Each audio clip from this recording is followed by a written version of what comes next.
BTS or Jungkook featuring BTS? The question that exploded as Arirang, tickets vanished in seconds. Are fans really paying to hear one voice live? What if the fastest-selling tour in modern music history wasn't being talked about as a group comeback, but as a referendum on one man's voice? What if the name BTS, once synonymous with 7 equally vital forces moving as one, is now being whispered in Western timelines with an unsettling twist? People are buying tickets for Jungkook live vocals? Is this just another viral exaggeration born on X? Or does it reveal something deeper, more uncomfortable, and far more fascinating about how the global public now perceives BTS in the post-military era, as tickets for the BTS Arirang World Tour disappeared in literal seconds, igniting digital panic across continents? An unexpected controversy began burning just as fiercely as the ticket war itself. It wasn't about prices, bots, or venue capacity. It was about identity, about perception, about whether the biggest K-pop group in history is being framed, at least by parts of the Western audience, as Jungkook and the rest. And once that question surfaced, there was no putting it back. The video that triggered the latest wave of collective hysteria was deceptively simple. Uploaded to X, it showed a simulated ticket queue for BTS's Arirang World Tour. The numbers dropped with terrifying speed, 500,000 virtual bodies evaporating in seconds, until the screen flashed a final, merciless verdict: sold out.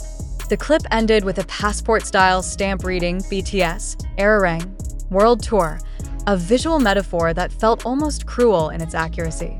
You were either in, or you were shut out of history. The video spread like wildfire, amassing hundreds of thousands of views and turning anxiety into a shared global language. Fans screamed into captions, begged the universe for mercy, and openly admitted to being terrified, thrilled, and emotionally wrecked all at once.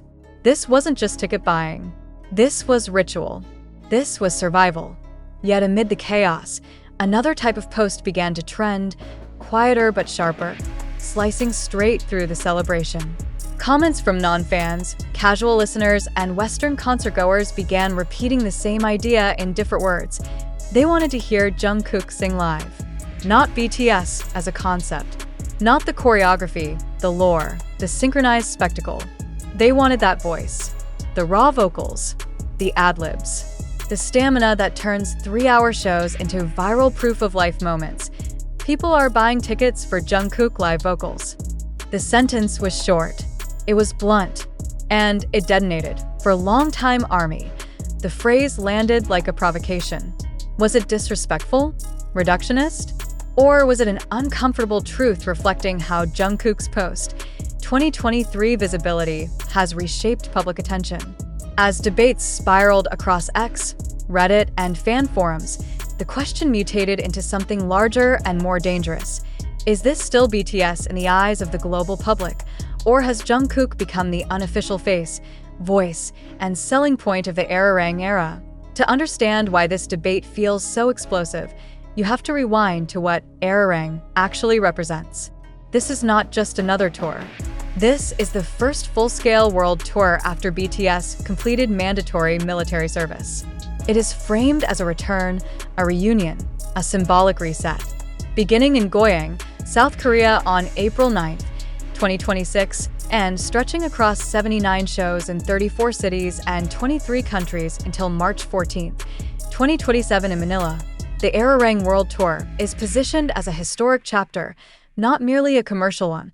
The album Arirang itself debuted at #1 on the Spotify Countdown chart, a first for any album, immediately signaling that BTS had not lost momentum during their hiatus. If anything, the hunger had intensified. The numbers told one story. The group was still a global force. But perception, as always, told another.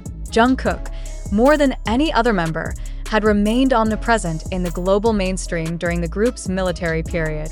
His solo work, his viral performances, and above all, his reputation for delivering flawless live vocals while dancing at full intensity had turned him into a reference point even for people who could not name all 7 members of BTS. Clips of his live singing circulated far beyond fan spaces, landing on timelines curated by algorithms, not loyalty, when tickets vanished instantly, and Western fans admitted they were buying seats without knowing BTS's full discography. The narrative began to shift. Some weren't chasing the group legacy.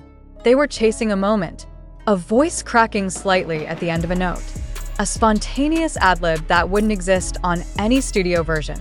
Proof that real singing still existed in an era accused of lip-syncing and overproduction. This is where the controversy deepened. Did I guess it wrong for a casual listener to buy a BTS ticket just to hear Jungkook sing live? Or does that very impulse confirm the group's power, that one member's excellence draws new audiences into a 7-member universe? Fans split sharply. One side argued that BTS has always thrived on individuality within unity, that Jungkook's shining does not erase the others, but amplifies the whole. The other side saw danger in the framing, fearing a Western narrative that reduces BTS to a single marketable figure, repeating patterns long familiar in Western boy bands. The timing made everything more volatile. Pre-sales for major venues like SoFi Stadium in Los Angeles, scheduled for September 5th, 2026, were set to begin on January 23, 2026. VIP packages offering soundcheck access and exclusive merchandise added fuel to the fire. Soundcheck, after all, means raw vocals. No crowd noise. No post-production. Just voices in an empty stadium. And whose voice do you think people imagined in that moment? The debate intensified as screenshots circulated of Western comments openly stating they were attending for Jungkook alone. Some praised his stamina, calling him the last real pop star. Others framed the tour as a once-in-a-lifetime chance to witness a vocalist at his physical peak. Each comment, innocuous on its own, collectively formed a narrative that unsettled parts of the fandom, yet data complicated the outrage. Ticket demand did not spike in markets traditionally associated with Jungkook's solo success alone. It spiked everywhere: Asia, Europe, North America, Latin America. The scale suggested something bigger than one member's appeal. Still, perception has its own logic, and once the phrase "Jungkook featuring BTS" entered discourse, it refused to leave quietly. What makes this controversy especially explosive is that it collides with BTS's own mythology. From the beginning, the group has insisted on 7 equals, 7 narratives, 7 irreplaceable roles. Even during solo activities, the promise was always reunion, not replacement. Arirang was marketed as exactly that, a return to collective identity, rooted in Korean cultural symbolism and shared endurance. Why does the global conversation feel so fractured? Part of the answer lies in how Western audiences consume live music. For many, concerts are less about group loyalty and more about vocal authenticity. Jungkook's reputation as a live performer has become a shorthand for quality. Saying "I'm going for Jungkook's vocals" is, for some, simply another way of saying, "I want to hear someone actually sing." It is less an insult to BTS and more an indictment of an industry accused of relying too heavily on backing tracks, but intent does not erase impact. For ARMY, who have followed BTS for over a decade, who understand the emotional labor each member contributes on stage, the reduction feels painful. It risks flattening a complex group dynamic into a single selling point, no matter how extraordinary that point may be.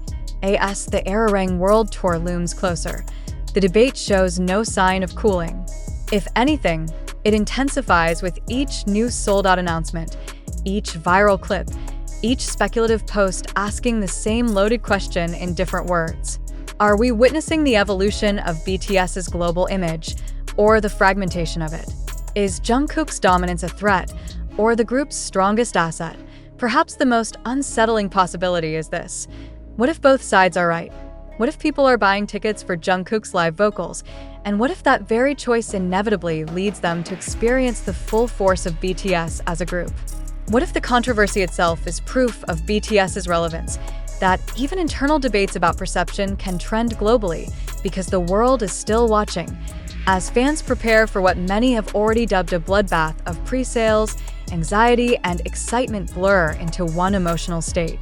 The screens will refresh. The queues will collapse. Another wave of sold-out messages will flash across the world. And somewhere, between the screams, the tears, and the triumph, the question will linger, unresolved but irresistible. When the lights go down and the first note rings out on opening night in Goyang, will the crowd be listening for one voice, or for seven moving as one again? And if millions came for Jungkook, what will they feel when BTS reminds them why the name was never singular to begin with? That perhaps is the real story behind the tickets that vanished in seconds, and that lingering question does not fade once the tickets are gone. In fact, it grows louder the moment access is denied. Because scarcity does something dangerous to perception. When something becomes impossible to obtain, people begin to rewrite why they wanted it in the first place. And in the case of the Arirang World Tour, scarcity has sharpened the narrative into a single, piercing focus. Who is this concert really for? As pre-sale dates creep closer and screenshots of countdown timers flood timelines, Western discourse around BTS has subtly but unmistakably shifted tone. Headlines no longer ask if BTS can still sell out stadiums after military service. The answer is now violently obvious. Instead, the curiosity has mutated into something more provocative, almost voyeuristic. What exactly are people paying to witness when BTS returns to the stage? The group? The legacy? Or the validation that one particular member has become an irreplaceable live performance phenomenon? This is where Jungkook's name refuses to leave the conversation. In the days following the viral ticket simulation video, algorithm-driven platforms began pushing older clips back into circulation. Jungkook singing live while drenched in sweat. Jungkook holding notes long past what choreography should allow. Jungkook casually harmonizing off-mic, laughing, breathing hard, still pitch perfect. These were not new clips to ARMY, but they were revelations to casual viewers. The comment sections told the story clearly. Is this really Liv? Why does he sound better than the studio? I don't even know BTS, but I need to hear this in person. This is how narratives are born now. Not through official press releases, but through repetition. And repetition creates belief. Soon, Western fans who had never participated in BTS discourse were speaking with surprising confidence. They framed the Arirang World Tour as a once-in-a-generation chance to witness a vocalist whose physical endurance borders on myth. Some even compared Jungkook to legacy performers, artists known for turning concerts into athletic feats of sound and stamina. The group context blurred. The individual sharpened. For ARMY, this shift triggered a defensive reflex that was emotional, not strategic. Many rushed to remind the world that BTS's power has never rested on one pillar alone.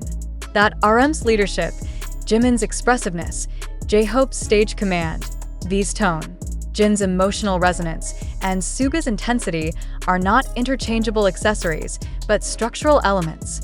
Remove one, and the architecture changes. Yet even within fan spaces, an uneasy honesty crept in. Yes, BTS is 7.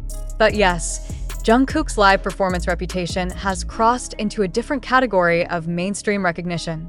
Ignoring that reality felt increasingly impossible. What makes this moment especially volatile is that it coincides with BTS's symbolic rebirth.